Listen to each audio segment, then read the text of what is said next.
Tenemos cadena de flexión y cadena de extensión, o cadena anteromediana y cadena posteromediana, ¿de acuerdo? Vamos con la cadena de apertura. Entramos con las cadenas laterales, ¿de acuerdo? Van a ir por detrás y por lateral, ¿de acuerdo? En este caso, ¿vale? Cuando se contrae la cadena de apertura, lo que va a hacer es que va a hacer el cuerpo así, ¿vale? Va a producir una rotación tanto de los miembros inferiores como de los exteriores, ¿de acuerdo? Nos permite relacionarnos con el medio. ¿Qué es lo que hace esta cadena? Si os fijáis, cuando se abre, va de abajo hacia arriba, ¿vale? En el caso de la cadena de cierre, lo que va a hacer es que no va a cerrar hacia abajo, ¿vale? Toma como punto fijo abajo, ¿vale? Y esta de apertura va hacia arriba, ¿de acuerdo? Punto de partida de la cadena de la posterolateral, por los temporales, ¿vale? Como va por el lado, ¿vale? Viene por los temporales. Musculatura principal, tenemos los trapecios, ¿vale? Serratus mayor, oblicuo mayor, los pelvitrocanterios, ¿vale? En el caso de la pelvis, bíceps femoral, ¿vale? De los isquios, tensor de la fascia lata, ¿de acuerdo? Peroneo y gemelo externo, ¿de acuerdo? Es como si viajase por el lateral, ¿vale? Puntos de anclaje importantes, temporales, ¿vale? Acromioclavicular, ilíaco y cuboides, ¿de acuerdo? Huellas morfológicas, pues va a tener los ilíacos abiertos, ¿de acuerdo? Los isquiones cerrados atrás, ¿vale? Las escápulas separadas, ¿vale? Las clavículas horizontales, ¿de acuerdo? Más horizontal. El ángulo de Lewis abierto también, ¿vale? Miembros superiores en abducción, ¿vale? Y los miembros inferiores en varo, ¿de acuerdo?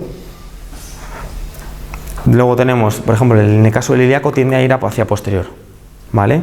Sergio, no entiendo por qué escápulas separadas, ¿no? Sería al revés. Está mal. Ah, vale. Está mal. Está mal. Es que cuando lo he hecho así digo, ¿vale? Eso hay que cambiarlo. No se refiere a las escápulas, ¿vale? Son escápulas más juntas, ¿de acuerdo? Lo que se abre realmente es la zona de la clavícula, ¿de acuerdo? Eso lo tengo que cambiar luego. Más cosas, menos mal, muchas gracias. El ilíaco, bueno, tiende a posterior, retrováscula pélvica, ¿de acuerdo? ¿Os acordáis? Y valgo de calcáneo, ¿vale? Punto clave para desatascar, digamos, esta cadena, que es muy característica de la PL. Aquí, siempre, ¿vale? O sea, es importante, por ejemplo, si vamos con una persona, los jugadores de fútbol parecen bastante la cadena postolateral por el tema de los pases, ¿de acuerdo? Siempre produce una rotación externa y la musculatura piramidal está siempre afectada, ¿vale? Como en mi caso. Cadena de cierre, ¿vale? Cadena anterolateral, va por el lateral y ligeramente por delante, ¿de acuerdo? Es superficial, ¿vale? Cuando se contrae, lo que produce es una rotación interna, ¿de acuerdo? De los miembros, ¿vale? Pues eso son gente más introvertida, ¿de acuerdo? Lo que os comentaba, tira de abajo hacia arriba, lo que nos cierra es hacia abajo, ¿vale? Si os fijáis, es la típica imagen de la niña con la carpetita en el colegio cuando le está empezando a crecer el pecho, ¿vale? Como retraída en sí misma, ¿vale?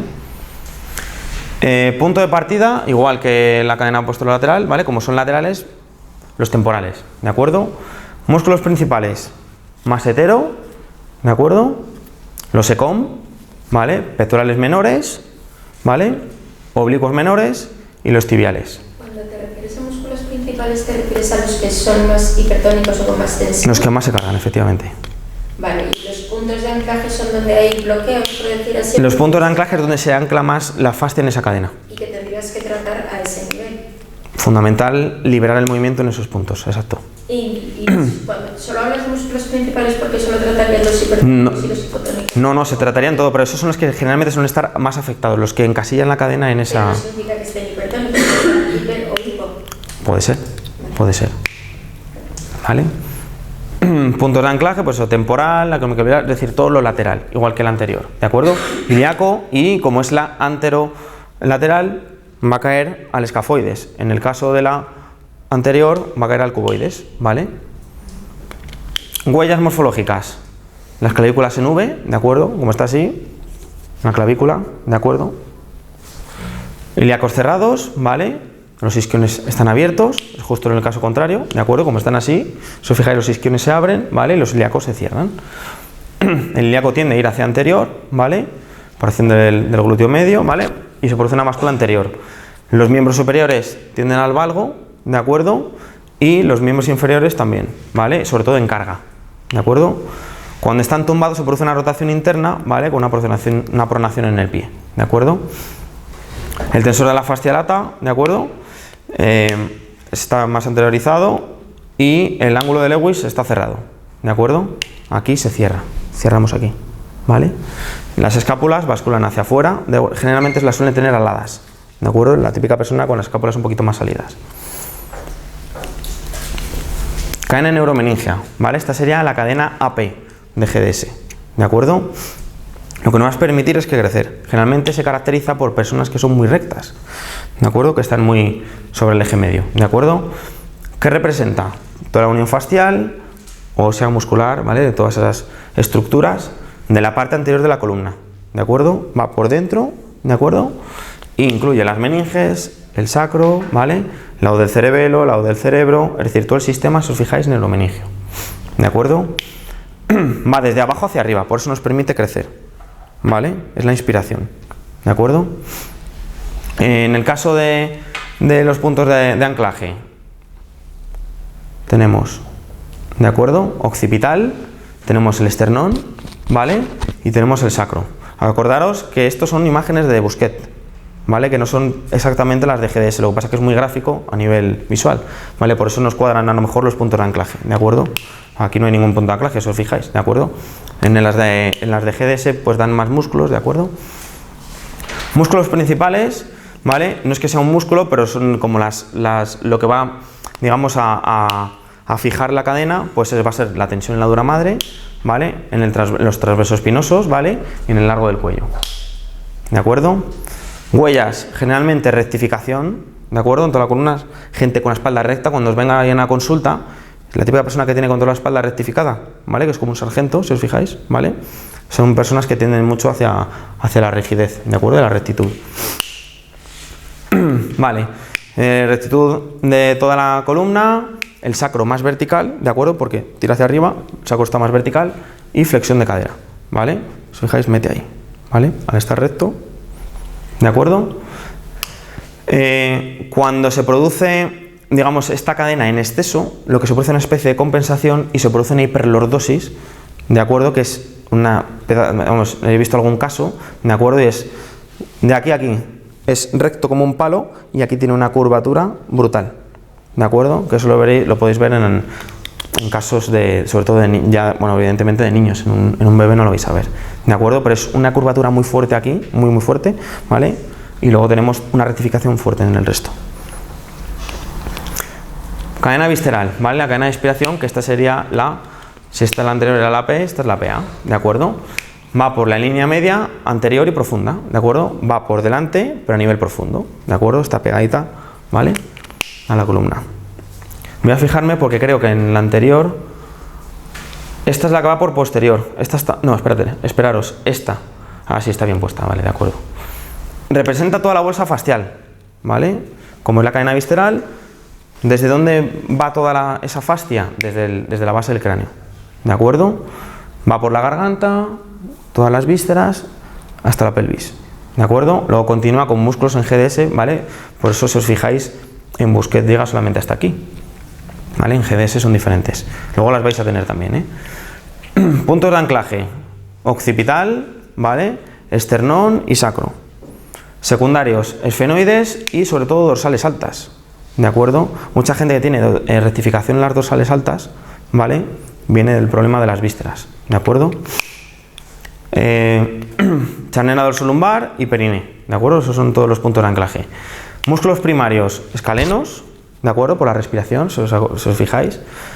Transverso del abdomen, diafragma, el psoas, ¿vale? Todos los que intervienen en ese proceso respiratorio. Y tenemos también los cuádriceps. Punto clave, ¿vale? Lo del mediastino anclado a las dorsales altas, ¿vale? Todo ese anclaje fascial que hay ahí, ¿de acuerdo? Es una de las partes claves a liberar en esta cadena. Más cosas. Vamos a hablar un poco de la fascia y de la tensegridad, ¿de acuerdo? Que es un poco el sistema de funcionamiento que tiene. En el caso de la fascia, digamos, lo que hace es integrar todas las partes del cuerpo, ¿de acuerdo? Y lo que hace es que se reparta toda la tensión de forma que si yo, por ejemplo, me tiran del pie, me van a llevar de todo el cuerpo, ¿de acuerdo? O si me tiran de la cabeza, me llevan de todo el cuerpo, ¿de acuerdo? lo que hace es que compacta, pues eso, toda la red vascular, nerviosa, visceral, músculos, etc. ¿Qué va a hacer? Envolver, conectar, recubrir todas las estructuras, ¿de acuerdo?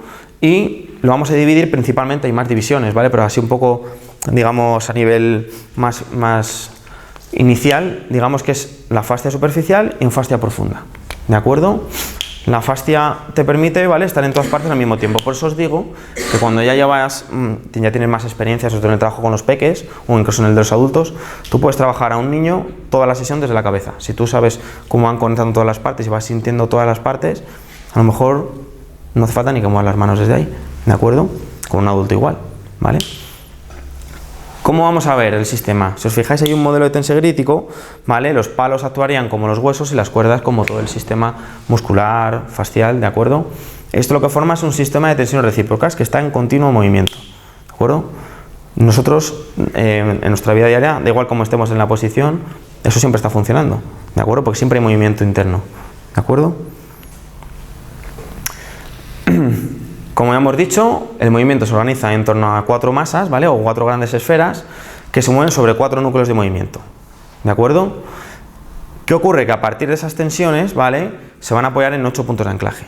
Entendemos un poco el enfoque: 4 grandes masas con 4 puntos, ¿vale?, sobre ejes de movimiento y 8 puntos de anclaje, ¿vale? Entonces todo eso construye la cadena, ¿de acuerdo?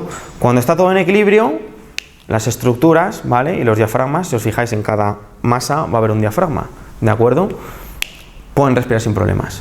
En el momento en que hay algún desequilibrio, pues eso, ya sea un problema emocional, físico, traumático, etcétera, pues el desequilibrio lo que va a hacer es que, por ejemplo, que las cadenas se tensen o se bloqueen, que es lo que os comentaba antes. El problema no está en tener una cadena de cierre, sino en que la cadena de cierre no pueda ir a la cadena de apertura, ¿de acuerdo? Que nos bloqueen en un mismo movimiento, ¿de acuerdo?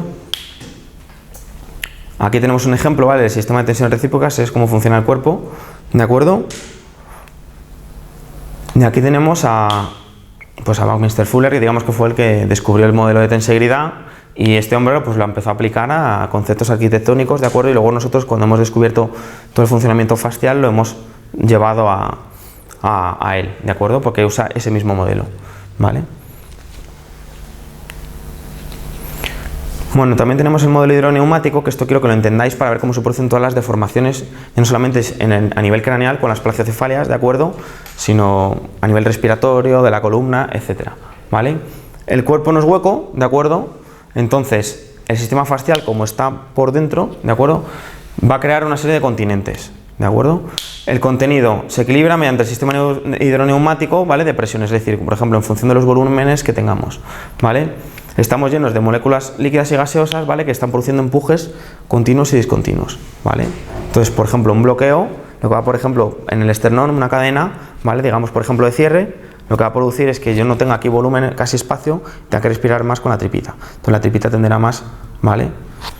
Y viceversa, ¿de acuerdo? Por ejemplo, bloqueos aquí lo que van a producir, ¿vale?, en cadenas PL de apertura, ¿vale?, no van a respirar casi de diafragma, ¿vale?, a nivel visceral, sino van a respirar más torácico, ¿de acuerdo? Para que nos hagamos una idea en cuanto a volúmenes y demás.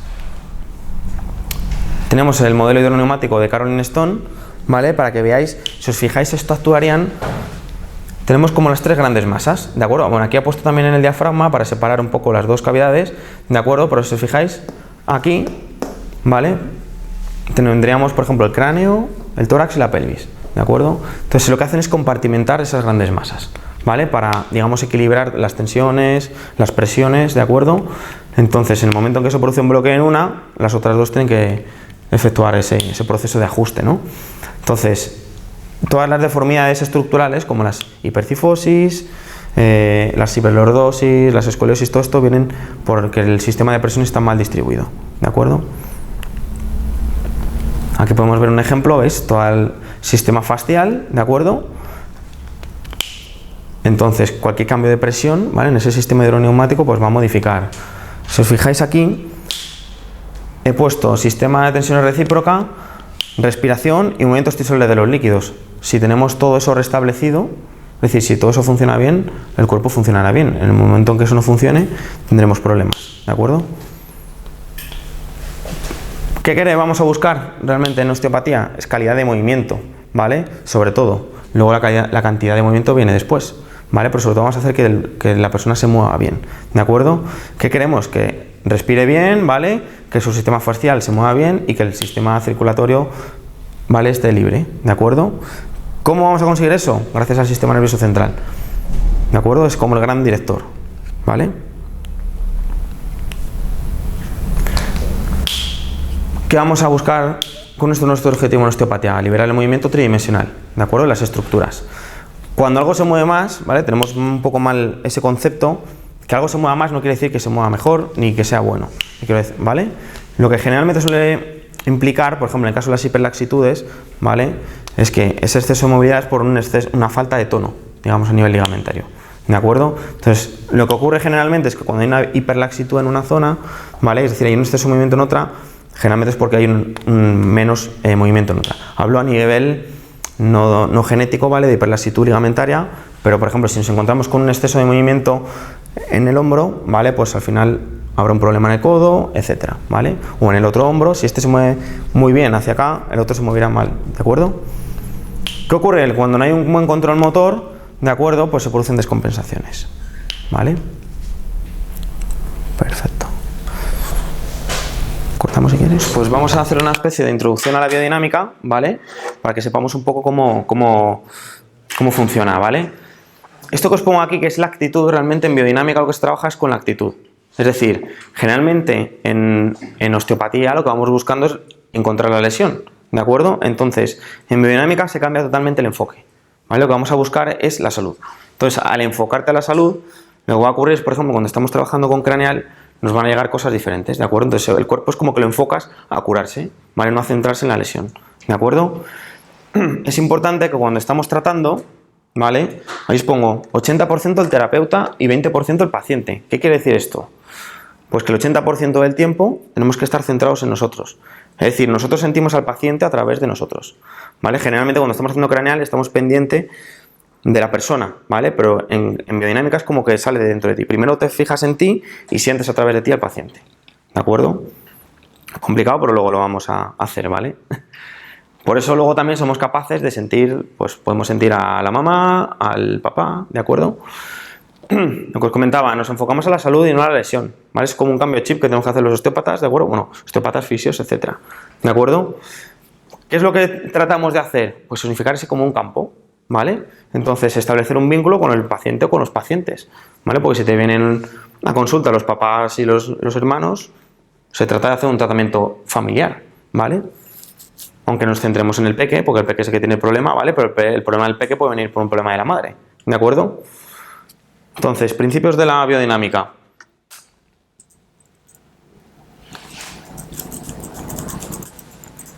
Vale, os he enumerado aquí, por ejemplo, tenemos el primero que es apoyo mutuo y colaboración. ¿De acuerdo? Es importante que en la consulta de los niños estén los padres. Uno, para evitarnos problemas legales. Pues imaginaros de repente, no en el caso de un bebé, pero si es un niño, te dice el niño, ¿no?, que me ha tocado, ¿vale? Que parece una tontería. De hecho, si queréis trabajar con niños, tenemos que tener una especie de... Exactamente, el código este, ¿vale? Entonces, es importante tenerlo para trabajar, de quitarle problemas, ¿de acuerdo? Entonces, siempre que estén los papis, ¿vale? Además, evidentemente, pues los padres son importantísimos, por ejemplo, en un caso de un bebé o de un niño que está inquieto, para que le ayuden a calmarle, ¿vale? Para que nosotros podamos hacer nuestro trabajo, que podamos hablar con ellos, oye, ponle el chupete o acaríciale, y muchas veces les acarician a mamá o se ponen cerca de él y se quedan tranquilitos, ¿de acuerdo? Yo tengo un paciente que es el hijo de una amiga. Ajá. Y siempre le pide a la madre que se tire encima de él. Eso ¿Es mayor? El niño tiene 2 años. 2 añitos. Y en las primeras sesiones el niño estaba muy tranquilo y estaba calladito, se quedaba mirando eso. Y a partir de la tercera le pedía a la madre que tiene que estar encima de él. ¿Eso es normal? Eso te está diciendo algo, efectivamente. Eso es un problema de vínculo con la madre. Tiene demasiado vínculo con la madre. Entonces eso se puede trabajar, que luego os puedo enseñar cómo se trabaja eso, ¿vale? Como lo trabajan en biodinámica, ¿vale? Para trabajar el vínculo, que se hace una especie de escucha, ¿vale? Que se hace en la barriguita. Vamos, digamos que el cordón nace en el ombligo, que es donde está unido con la madre, ¿vale? Sí, lo trabajamos desde ahí. ¿Vale? Más cositas. La idea es que el niño esté lo más tranquilo posible siempre en una sesión, ¿de acuerdo? Para hacerlo, jugamos con él, negociamos con él, siempre tenemos que estar pendientes de qué posición está cómodo. Que no, pues nos toca levantarnos, movernos, ¿de acuerdo? Derecho de elección, es decir, por ejemplo, si el niño no quiere que le toquen la cabeza, no vamos a ir nosotros pesados a tocarle la cabeza, porque el niño se va a endemoniar y no va a dejar. Que le trates, tú le puedes tratar. Te quiero decir, o sea, le puedes poner la mano en la cabeza, pero el niño se va a estar moviendo, va a estar llorando, y digamos que necesitamos que el niño esté relajado para que el movimiento respiratorio primario, es decir, para que todo el sistema lo integre, ¿de acuerdo? Tenemos al niño desquiciado, no le va a hacer nada, ¿de acuerdo? Entonces, que por ejemplo vemos que no está boca arriba, pues nos toca poner el sentadito y trabajar el sentadito. Por eso digo que las posiciones de las escuchas, por ejemplo, como es en el libro, hay que adaptarlas, ¿vale? A la vida real, a la consulta, ¿de acuerdo? Contacto. Esto es una cosa que nos habrá pasado a todos. Cuando nos han tratado, que es, jolín, me aprieta demasiado, o jolín, me aprieta demasiado poco, necesito más que me aprieten más. Cada paciente necesita un grado de presión, ¿de acuerdo? Entonces, es importante conectar, ¿vale?, con el paciente para saber qué tipo de presión necesita, ¿vale? Entonces, notaremos como una sensación como de un imán, en el caso de que necesitan que les aprieten más, como un imán, ¿vale? Y en el caso de repulsa, hay manos, si os fijáis, a veces que estáis haciendo escucha de craneal, que la mano como que tiende a levantarse, ¿de acuerdo? Pues hay que aflojar, ¿vale? Entonces, el contacto es una cosa importante. Más cosas. Notaréis a veces que estáis tratando al niño y los ojos de los padres están... ¿Qué dices tú? Madre mía, parece que me están mirando, no me dejan ni trabajar. Pues entonces les puedes despistar un poco, les comentas alguna cosa para que quiten ese grado de tensión, porque muchas veces bloquean el proceso, ¿de acuerdo?, del niño. Entonces, también tenemos que aprender a contactar con el pequeñajo, tanto a nivel físico como a nivel visual. Hay niños que necesitan que les mires, ¿vale?, a los ojos, que les estés todo el rato mirando, que te demandan esa atención, y otros niños, por ejemplo, que no quieren que les mires. Pues les miran y están, ¿vale? Otros que necesitan toques pequeñitos y que te despistes, ¿sabes?, que no estés todo el rato mirándoles, ¿de acuerdo? Negociar ese contacto. En el caso del físico, lo que os comentaba de la presión, y sobre todo negociado con el pequeñajo. Es decir, yo no voy al niño directamente y le planto las manos, ¿vale? Primero es como que juego un poquito, ¿vale? No voy directamente, ¿vale? Hay gente hasta que pide permiso, o sea, mentalmente como ya más rollo, ¿vale? A mí me gusta, pero vamos. El autocuidado, que ya lo hemos visto antes, y luego también los periodos de pausa. Esto es importante para los niños, ¿de acuerdo? Esto para un adulto a lo mejor pues no es tan importante, ¿vale? Pero en el caso de un niño, hay veces que el sistema como que se aturulla y el niño empieza a llorar, ¿vale? ¿De acuerdo? O está más inquieto, paras un poquito, se lo das a la mamá, que se tranquilice, ¿vale? O si es necesario que se ponga a mamar, ¿vale? Que le dé el pecho, ¿de acuerdo? Y entonces damos un parón. Luego otra vez volvemos, ¿de acuerdo? Confidencialidad, bueno, evidentemente, ¿vale? Somos terapeutas, por lo cual lo de ir contando... Esto es de Ray Castellino, que siempre decía lo de cuando tú tratas a un paciente, no recrearse luego en cortarle, no, es que he tenido uno, ¿de acuerdo? No es ético, digamos, ¿de acuerdo? ¿Vale? En el tema de nombrar, ¿vale? Por ejemplo, el tema del craneal también es muchas veces muy intuitivo, ¿de acuerdo? Como tenemos un grado de conexión importante con el paciente, nos pueden llegar a veces imágenes, nos pueden llegar o palabras, o nos puede llegar cualquier sensación de repente, o que te cuesta respirar, y por decir al paciente, pues hombre, si es un bebé no, pero le dices, ¿te cuesta respirar tal al niño? ¿No? Pues sí, o sea, es decir, nombrar un poco lo que está pasando.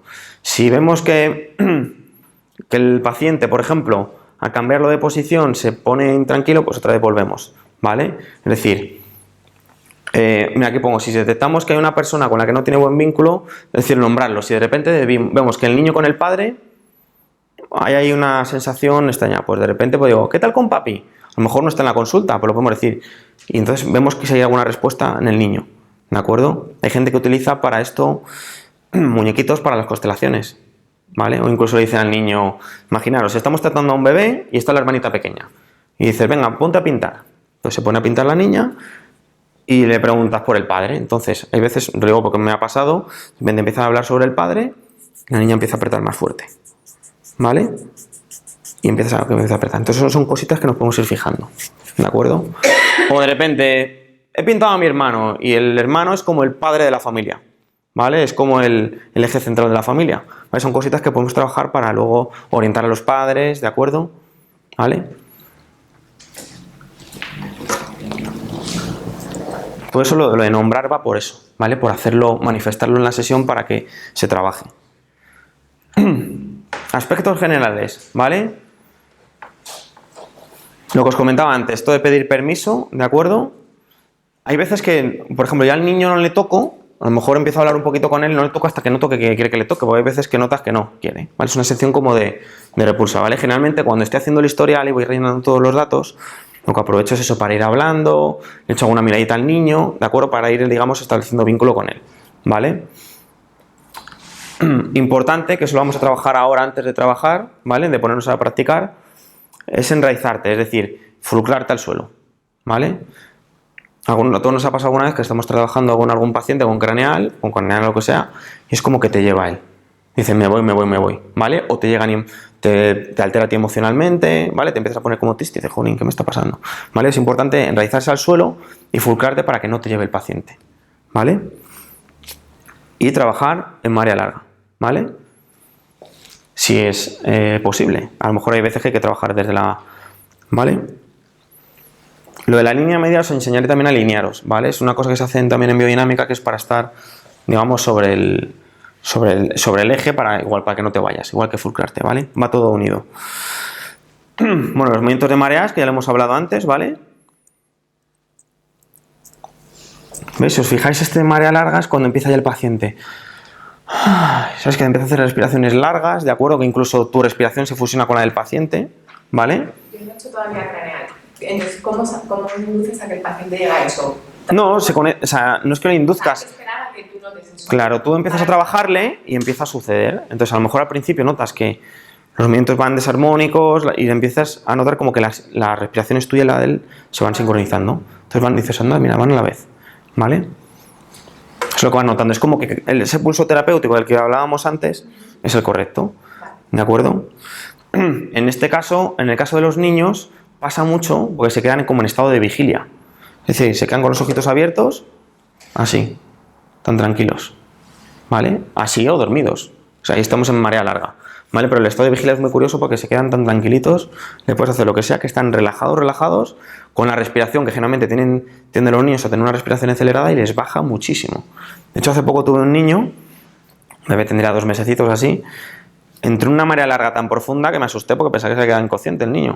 De esto digo, me tengo que tener que poner a hacerle RCP aquí a reanimarle, ¿vale? Se quedó tal, pero que vamos, que le hice así para moverlo, que me asusté, ¿vale? Se quedó en un estado el niño que la madre, claro, la padre dice, madre mía, te vienen con el niño desquiciado, con los cólicos, con el tal, y de repente se van, que está medio muerto el niño, relajadito, dicen, madre mía, ¿cómo voy a dormir hoy? Claro, lo que digo, no se relaja solamente el niño, sino que los padres están, ves que la tensión que tienen así, los ojos así, están como, oh, madre mía, ¿vale?